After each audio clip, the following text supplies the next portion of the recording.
Welcome back to Burning the Ships Podcast Solo Show, the show where we go all in on business, health, family, and life without looking back.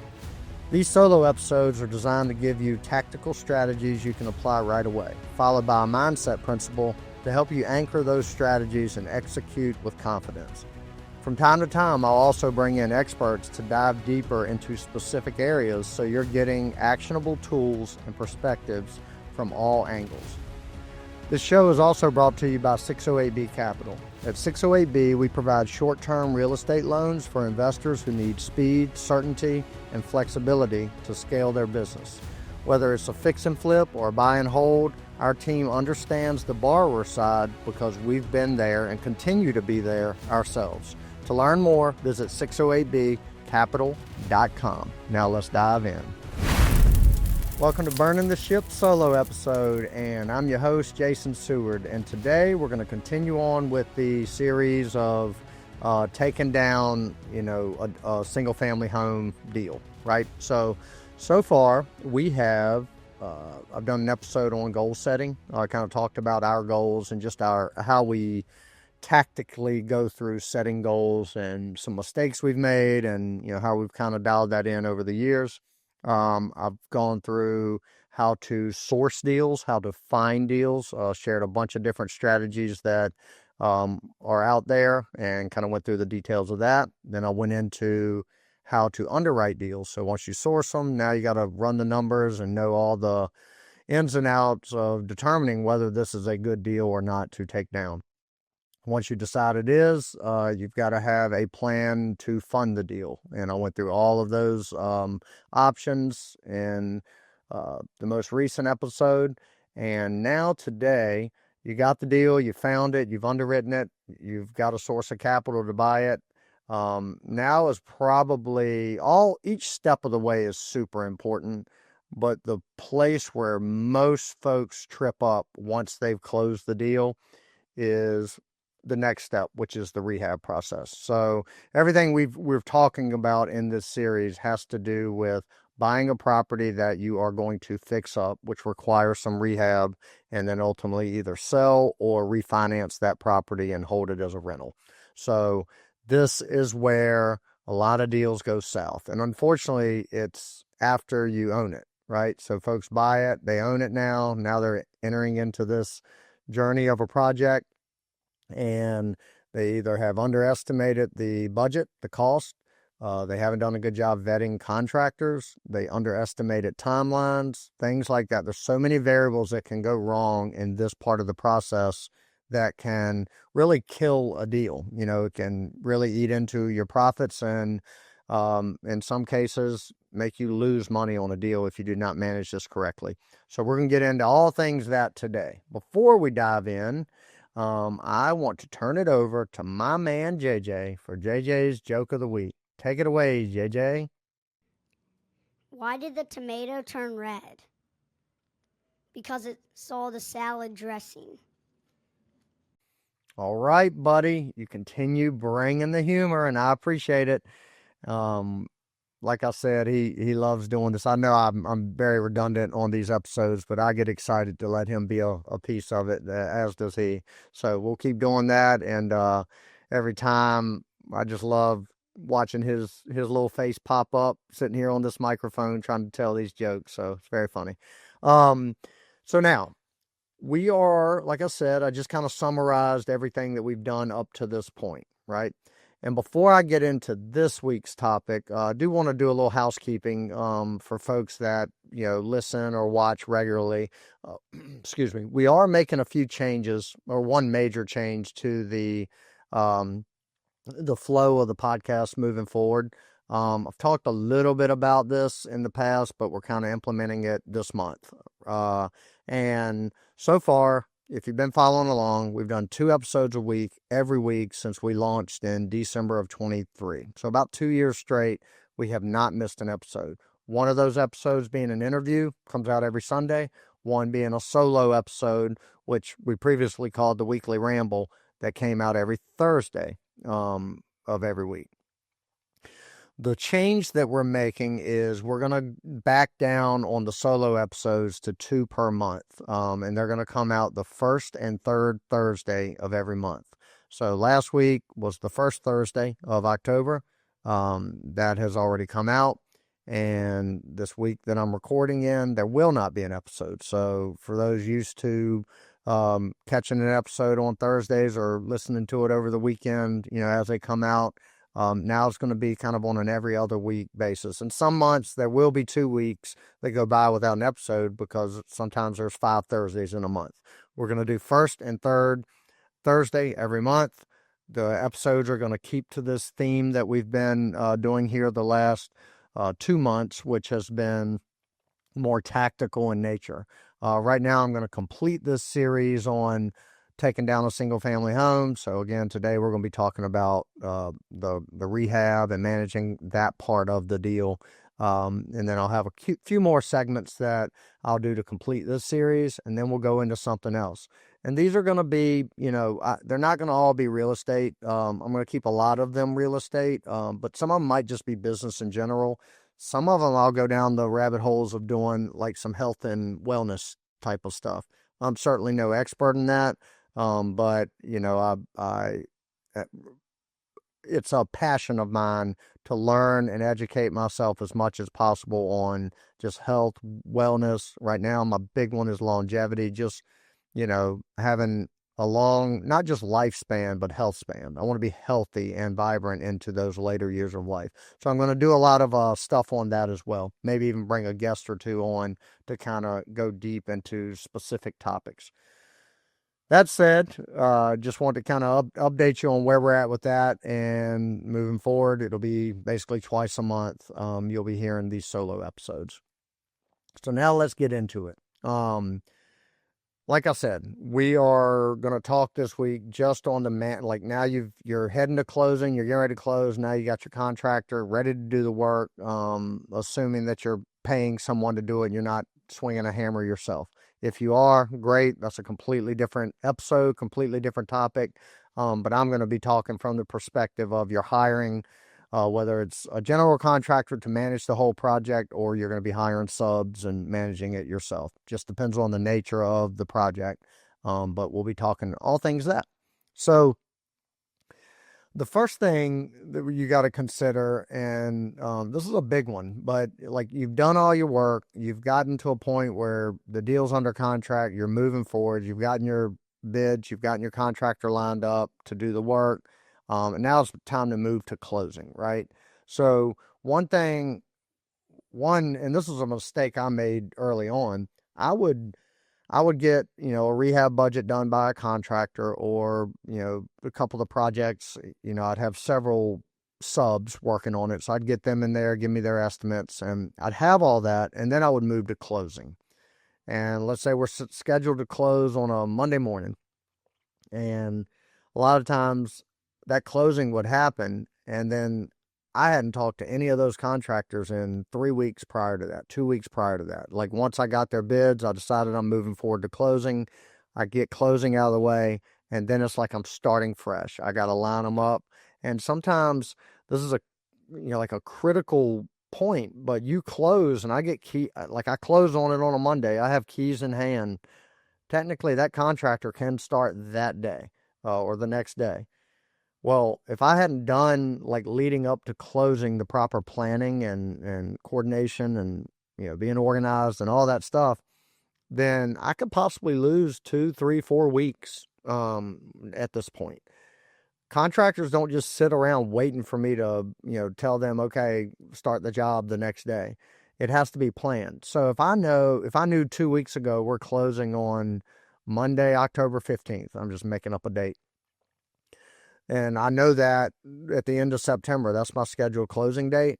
I know the contractors I'm going to use. I'm going to start lining them up then. If I know I'm closing on the 15th Monday, I want you out there and on your schedule, have it be ready to go to work on Tuesday, right? So I close, I confirm closing. Here's the key. Let's go. Get a lockbox on it, start rolling with demo or whatever you got to do the next day. If I don't have that lined up, then I could lose a month. I could lose several weeks waiting on the contractor to then fit me in the schedule if I haven't communicated that. So that's step number one. You know you're going to close on it. You have all that scheduled. Now you get your contractor on the schedule to start right there as soon as you close, so you don't lose time. Time is money, as they say, and it's never more true than on deals like this. So that's kind of call that the pre-close planning. Just make sure once you're heading towards closing, you have the contractors lined up and ready to roll.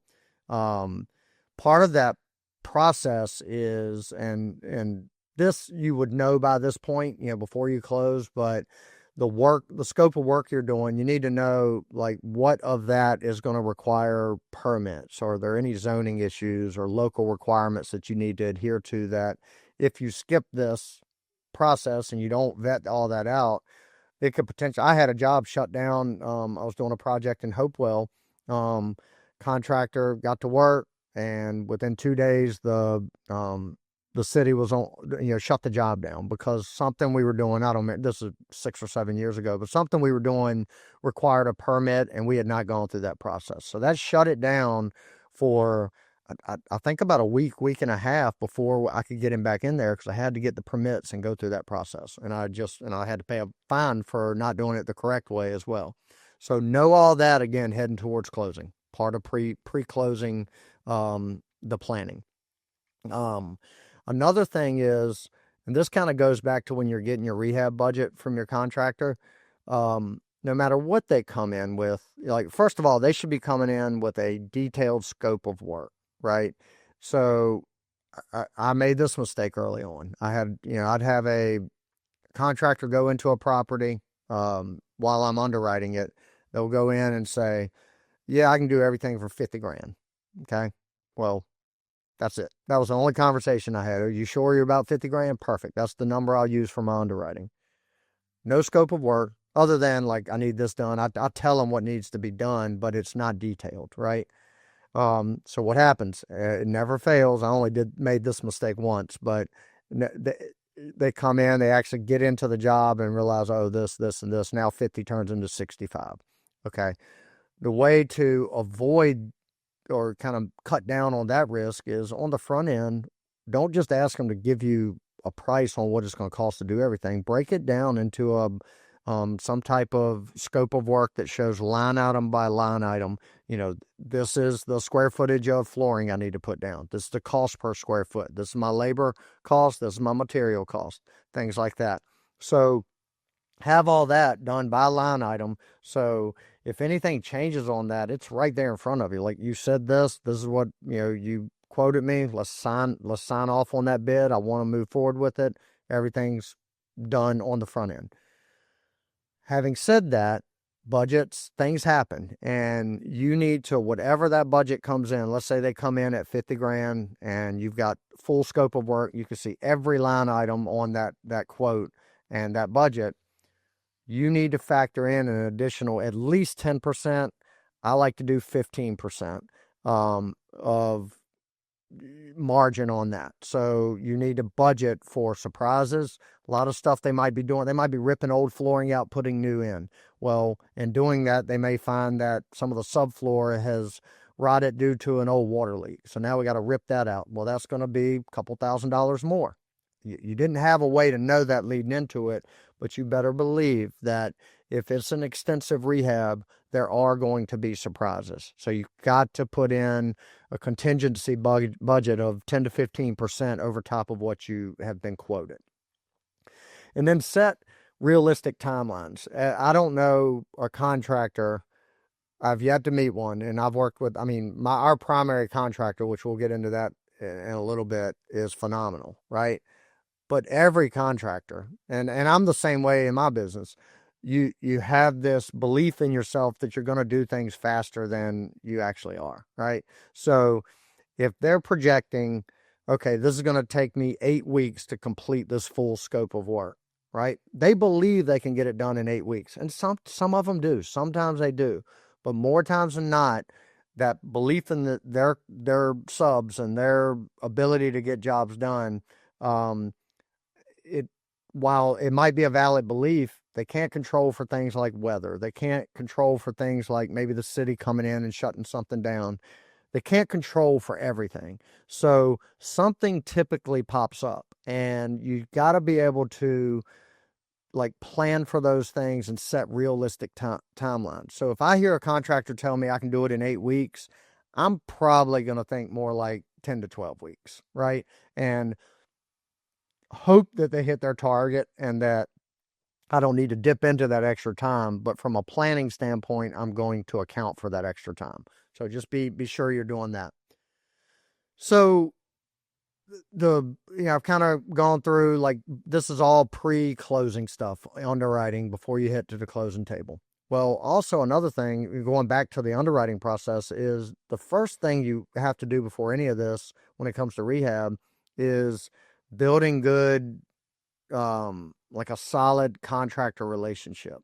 So early on in my journey, every project I kind of hit reset and I was just piecing together handyman or electricians or whoever I could just to get certain jobs done. So I was kind of acting as the GC while and I wasn't doing a great job of it, right? So I wasn't doing a great job that once this item gets done, the next day the next guy needs to be in. So I was always having like a week of nothing going on while I was trying to line the next person up.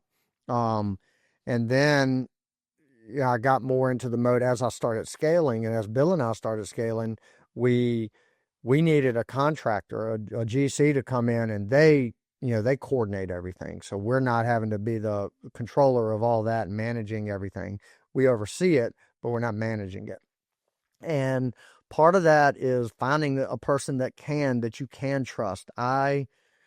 For my first several projects, when I found that person that I thought I could trust, I really turned all trust over to them, and they dropped the ball in so many ways. And now I've got to take ownership of that because I hadn't really had the experience with this contractor to know I could trust him. I just trusted him, right?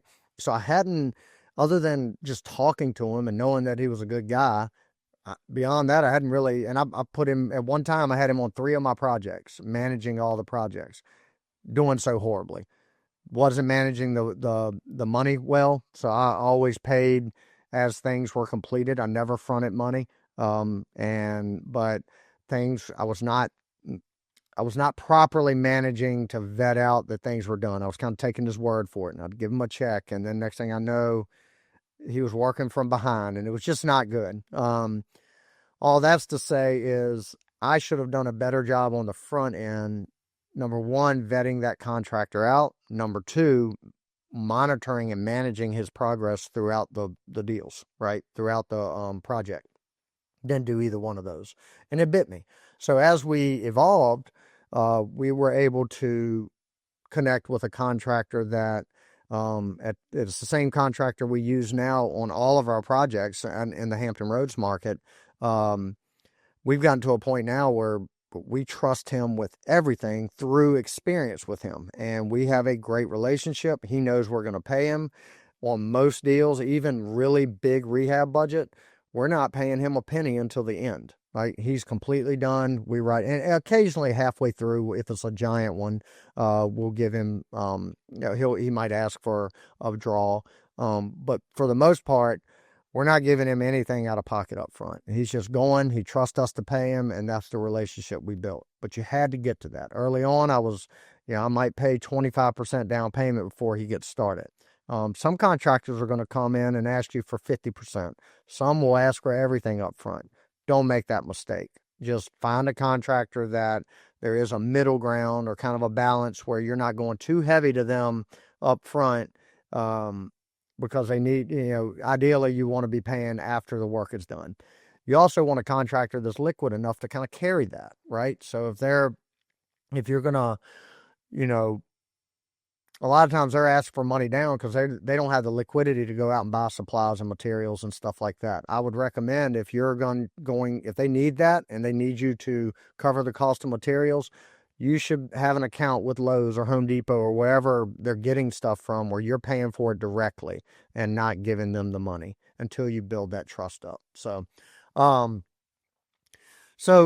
contractors, you want to check references, you want to check licenses, you want to make sure they're insured, The best way to do this is just, through networking, finding people that have used these contractors before and they've had good experience with them, and do it that way. Um, that's worked for us and has gotten us to a point where, like I said, we have one contractor that kind of handles everything for us. If it gets outside of his market, we're kind of piecemealing it, and it's not great, right? We're having to vet and build these relationships. But fortunately for us, most of our stuff is in the Hampton Roads market. We use the same contractor. Another thing is, like I mentioned earlier, you want to know on the front end how their contracts work, how their payment schedules work. You don't want to get started and now they're asking you, for 100% up front or 50% up front, and you didn't plan on that. Those conversations got to happen when they're building your budgets. You want to know how their draw schedules work, how they're expecting to be paid, all of that. And that needs to be in writing when you sign a contract with them, right? Don't get in a situation where it's a he said, she said kind of thing where now you've got conflict in the rehab process and it's going to just cause more delays. So clear communications, setting clear expectations on everything. And then once you get into it, as I mentioned, setting the expectations and clear communications, but check in on them, know what's going on, require them. And this, they should be used to this if they've been contracting for any amount of time, but require them to show updates, do site visits, go out there, visit the property, meet them out there, have them walk you through what's been done, what's coming up next, where we're at in the process, any surprises, anything like that. And another big one is managing change orders.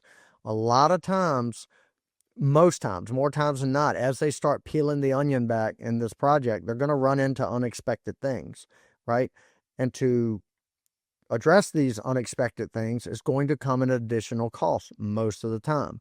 Well, it needs to be communicated very clearly to them that they are not to take on anything, any surprises, anything they find, take it on without running it by you first, right? The last thing you want is, oh, Jason, we had to do XYZ in the foundation because we found that we've completed it. Now I need a draw for 15 grand for that. No, that needs to be, yes, it probably needs to be done, but I want to know about it beforehand because maybe I have other options I can use to address that. Maybe I know a foundation guy that can come in and do it at half the cost that you would do it. So have them clearly communicate any change orders, anything they run into that were not in the original scope of work. And that just keeps them from blowing up your budget without you preparing for it, right? So, and this gets us in, it's a good segue for like tracking the budget and progress. And you got to do this like a business because it is a business.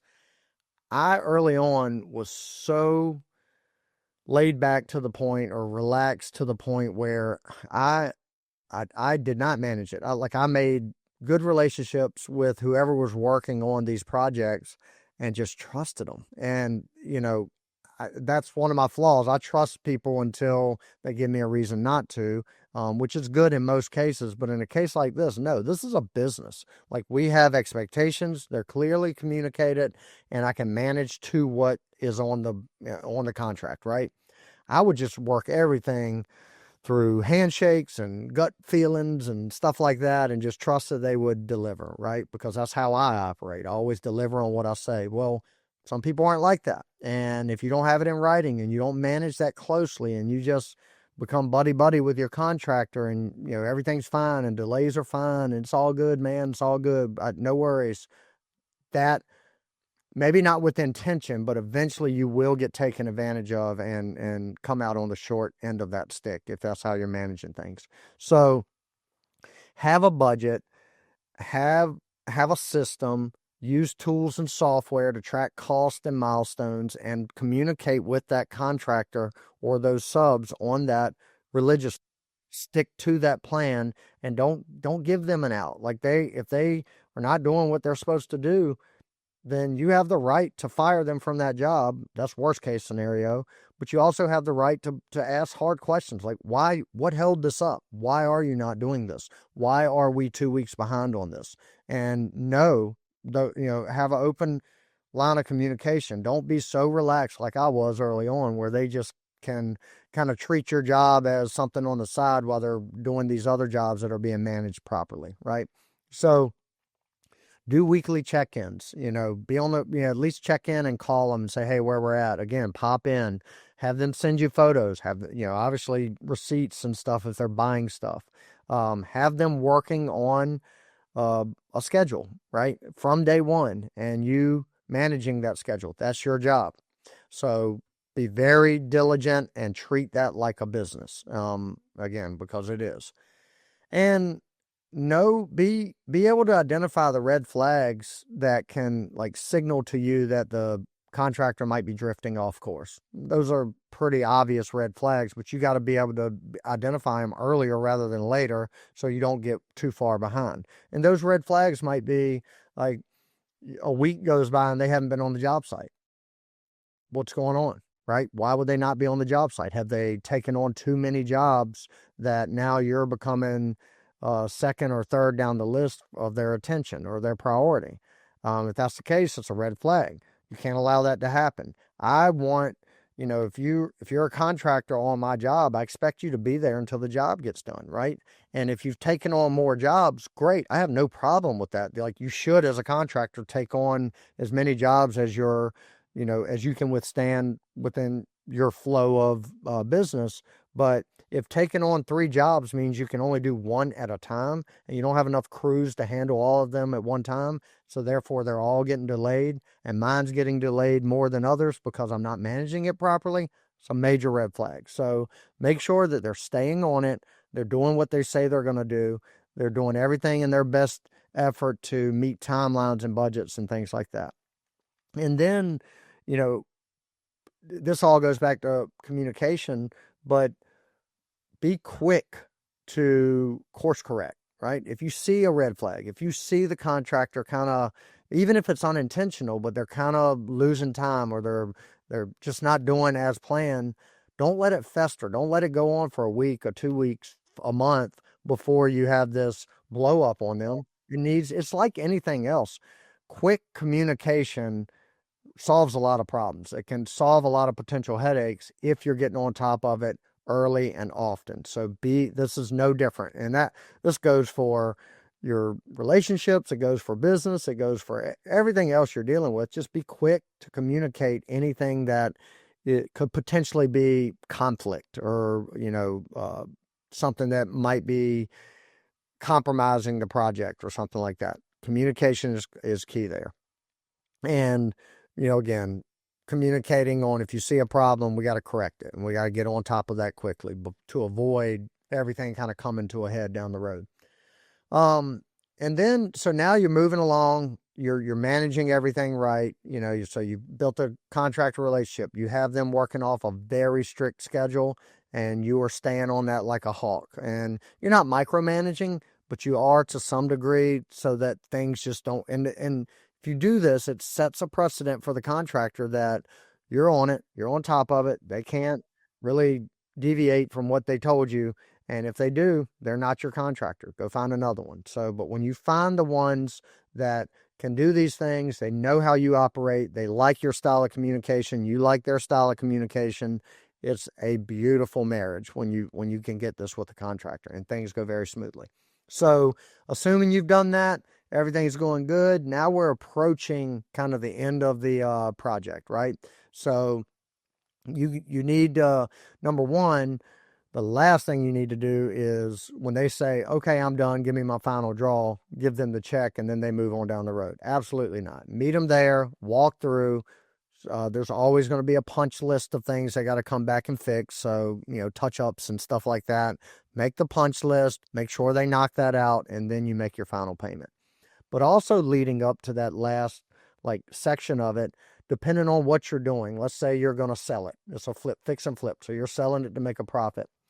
Well, 30 days prior to that job being finished, the contractor being finished, you better be working on pre-marketing that house. Work with your real estate agent and have them lining up their pool of buyers that might be interested in a house like this in this market, right? So have them kind of pre-marketing what this is going to look like when it comes to market, so that it can cut off some time from you listing it to actually finding a buyer, right? So you should be doing this at least a month in advance as you're approaching the end of the project.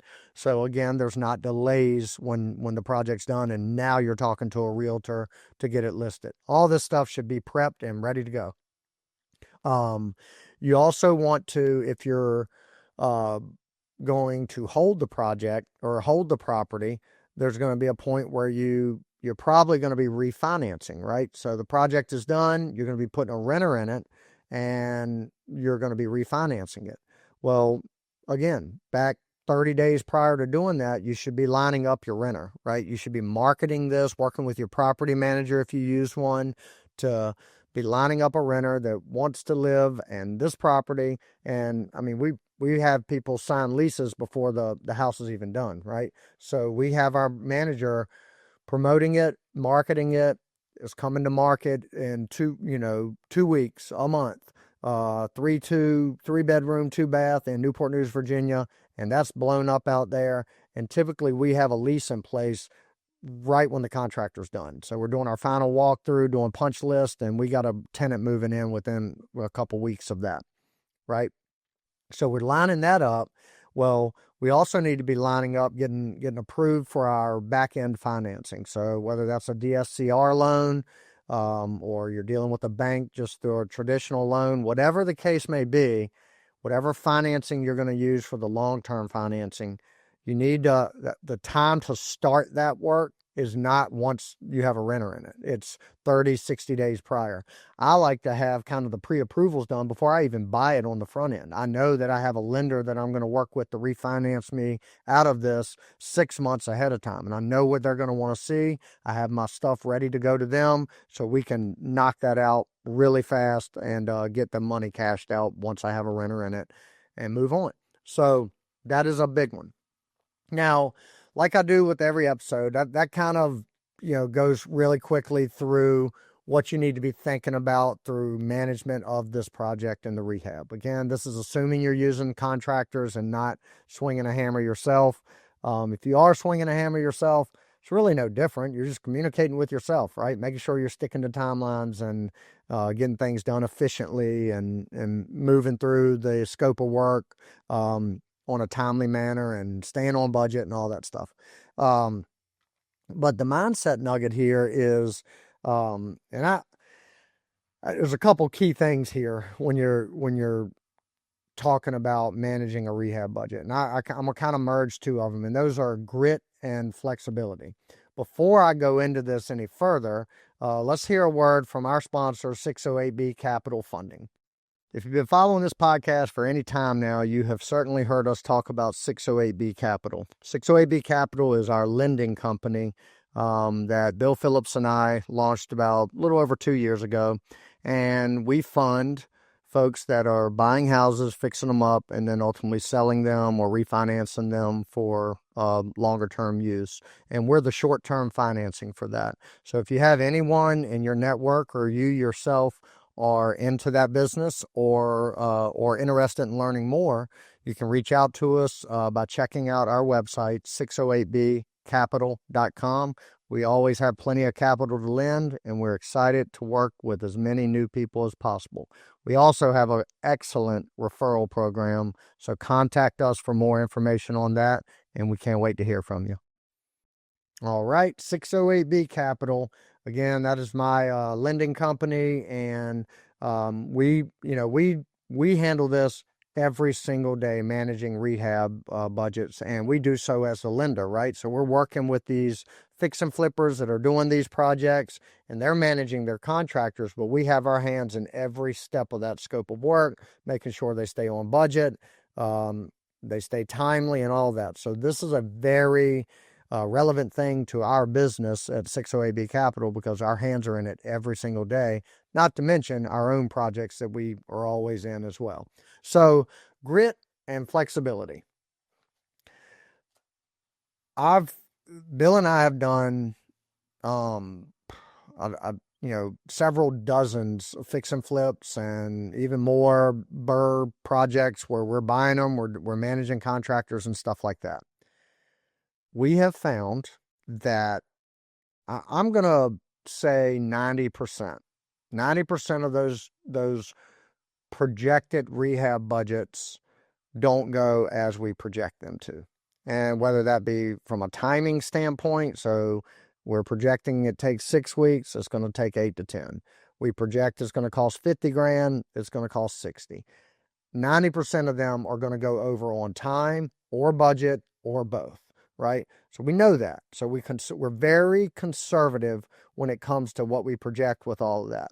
But knowing that, you have to be flexible, meaning it's coming. It's going to change. It's not going to be exactly like you map it out. There are going to be hurdles along the way.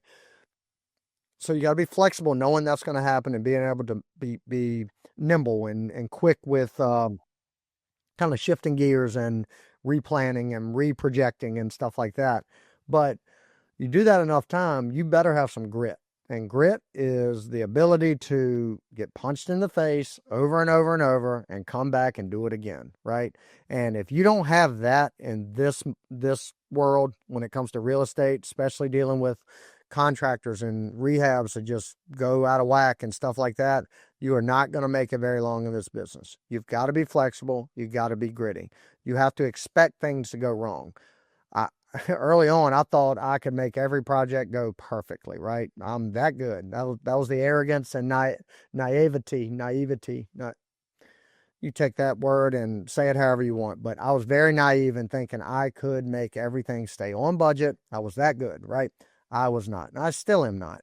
So I learned very quickly that none of these things go as planned. All of them, for the most part, are going to be off course of what you are. But you have to have a plan, right? You have to have a budget to work off of.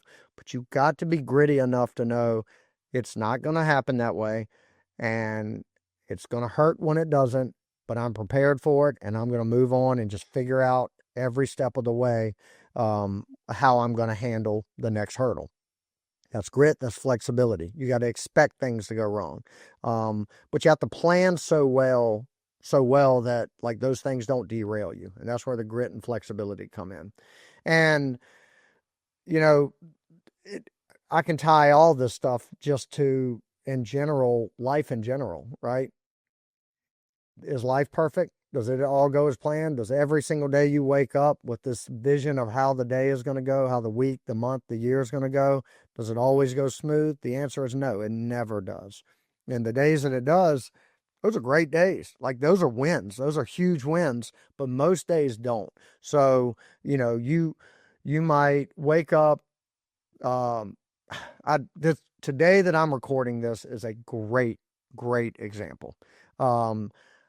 I am leaving tomorrow for my annual golf trip with a group of buddies. We do it every fall. We go somewhere different in the country and we play golf for 5 days, 2 rounds a day. It's just a golf fest, and it's exciting times. Well, I'm recording this the day before leaving for that. Over the weekend, this is a Monday that I'm recording it. Over the weekend, I have been keeping a running list of things I got to get done before I leave. Most of those things are in the business.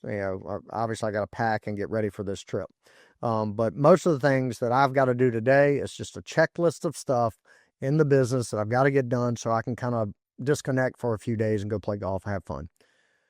I wake up this morning and I've got my list, and everything's mapped out to the minute of how today was going to go, right? I'm recording this at 1:15 p.m.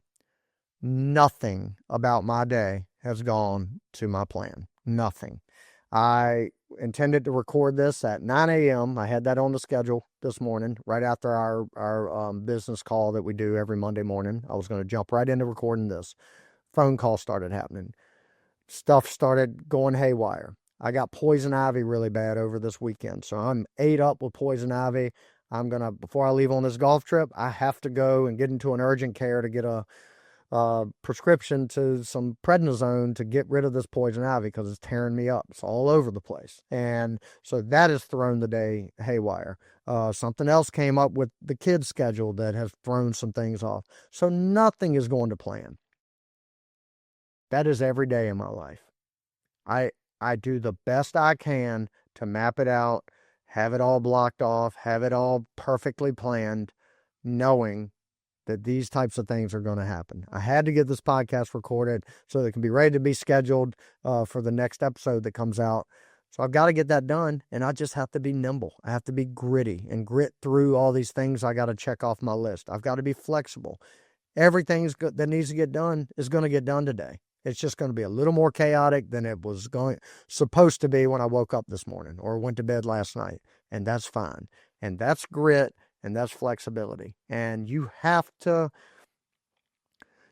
have a default mindset. And this isn't negative thinking, because I am a positive thinker about everything. But you have to have a default mindset that things are not going to go as planned. Nothing goes as planned. Nothing. And just be excited when they do, right? Chalk it up as a win, icing on a good day or a good cake when things do go as planned.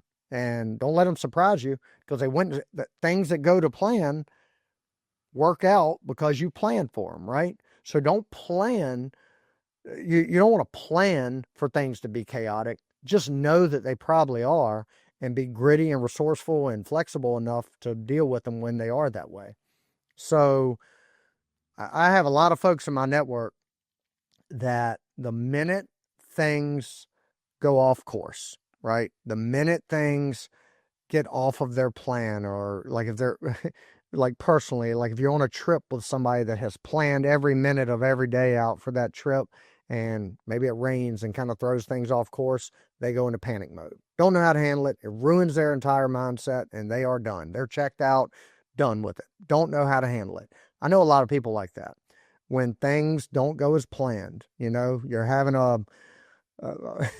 I'm just thinking of examples, but one recently is I was cooking some steaks at my house for a few people that we had over.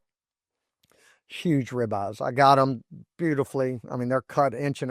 I got them salting for a couple hours. They're going to be beautiful on the grill. Everything's ready to go. Now it's time to start the grill and cook them. My propane's out. My smoker is broke. I still, for 2 months now, I needed a part for this smoker, and I haven't ordered it and gotten it in here. So now I don't have a smoker. I don't have propane in the grill, and I got all these people waiting for me to fire up the grill and cook a great steak. What do? I figured it out. I'm gritty. I don't go into panic mode and say, oh my God, guys, we're not going to have steak. I figured it out. I got these cast iron pans out, and I was searing these steaks on my stovetop, and they ended up being wonderful. Fantastic steaks. Best steak, just as good as they would have been on the grill.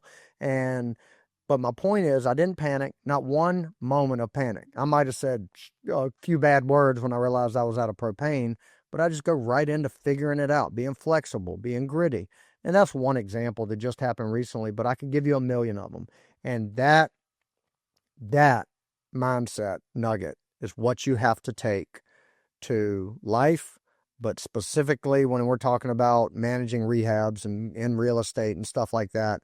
You got to be gritty. You got to be flexible. And that's all there is to it. Because if you're not, this world will eat you alive. And it will be very stressful for you to get through these things. So key takeaways: be gritty, be flexible. Vet your contractors out. Know what's going to happen before you close on that deal. Know it. Have a roadmap, but also know that it's probably not going to happen exactly like that. Build in contingency. Add 10-15% to the budget that your contractor gave to you. Set realistic timelines. They say 6 weeks. Plan on 8 to 10 weeks.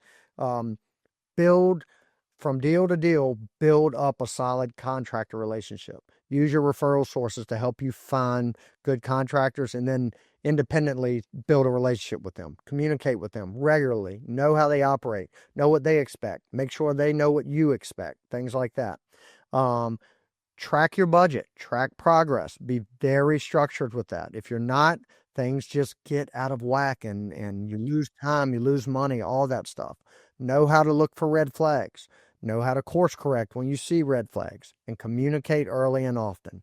And then as you're heading towards that project being done, have your next steps mapped out. If you're going to sell it, have that realtor already marketing that property for sale. If you're going to lease it, have your property manager marketing it for lease. If you're going to refinance it, Work with the banks 30, 60 days ahead of time to have all that lined up. So when it's time, you can roll and not lose more time. So that recaps everything. Again, I encourage you to send me some questions and share your own rehab stories. Share your war stories. I like to hear them. I love to hear them and share them and share mine as well. So, and the last thing I'll say is anybody doing any of these projects, you're buying it, you're fixing it up, you're flipping it, you're doing the BRRRR strategy, you're doing whatever you need to do.